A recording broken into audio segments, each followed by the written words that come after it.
I want, as we begin today, to make some announcements about Syria and then discuss two issues that we made good progress on here at the United Nations General Assembly. For more than 8 years, the regime of Bashar al-Assad has waged a war against the Syrian people, resulting in the deaths of more than 500,000 people and displacement of 11 million more. The number displaced equals fully one-half of Syria's pre-war population. The Assad regime is responsible for innumerable atrocities, some of which rise to the level of war crimes and crimes against humanity. These atrocities include the use of chemical weapons, killings, torture, enforced disappearance, and other inhumane acts. Today I'm announcing that the United States has concluded that the Assad regime used chlorine as a chemical weapon on May 19th in an attack at Latakia province, Syria.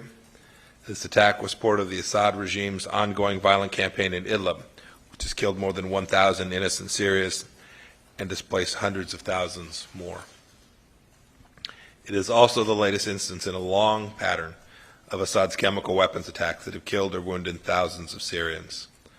Assad has used chemical weapons every year since Syria's accession to the Chemical Weapons Convention in 2013. The United States will not allow these attacks to go unchallenged, nor will we tolerate those who choose to conceal these atrocities. The United States will continue to pressure the insidious Assad regime to end the violence directed at Syrian civilians and to participate in the UN-led political process to implement UN Security Council Resolution 2254.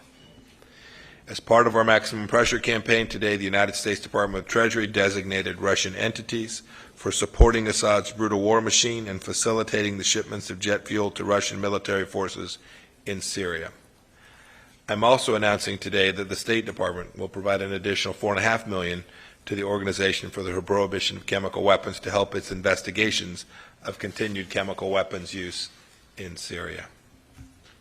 And we're keeping other nations informed about our findings at today's Syria small group meeting. I will brief my counterparts on the regime's chemical weapons use.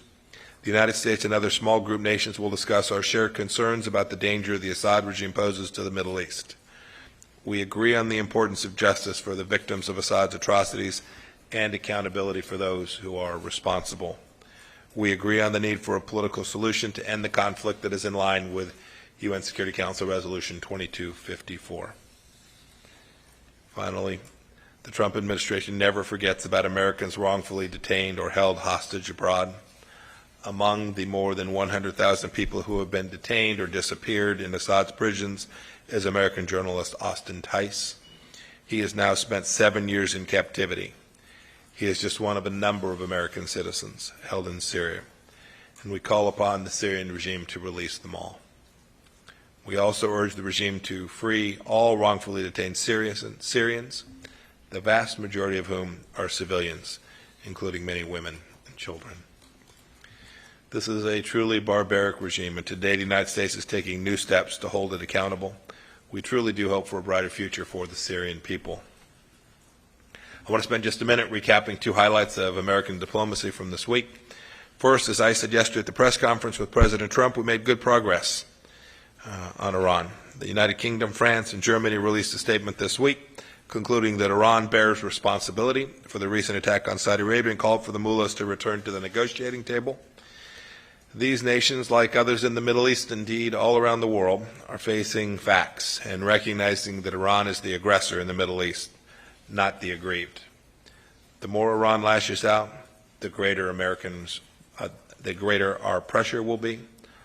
All we're looking for, simply, is the Iranian people to have the peace and brighter future that we've been working on since this administration took office. Yesterday, I announced, as part of our maximum pressure campaign, a series of sanctions on some Chinese companies that were violating the Iranian sanctions.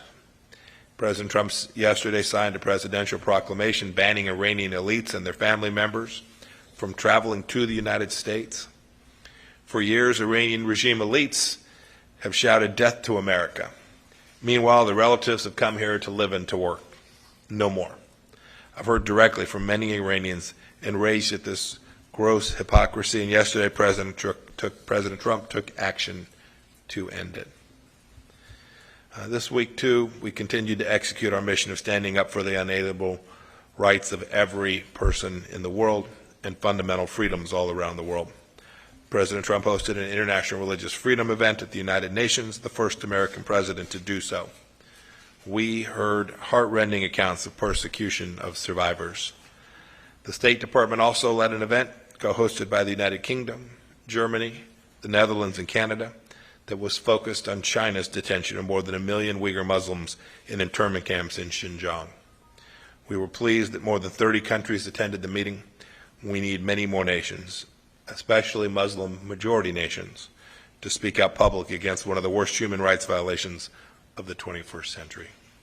Thank you, and I'm happy to take a couple of questions.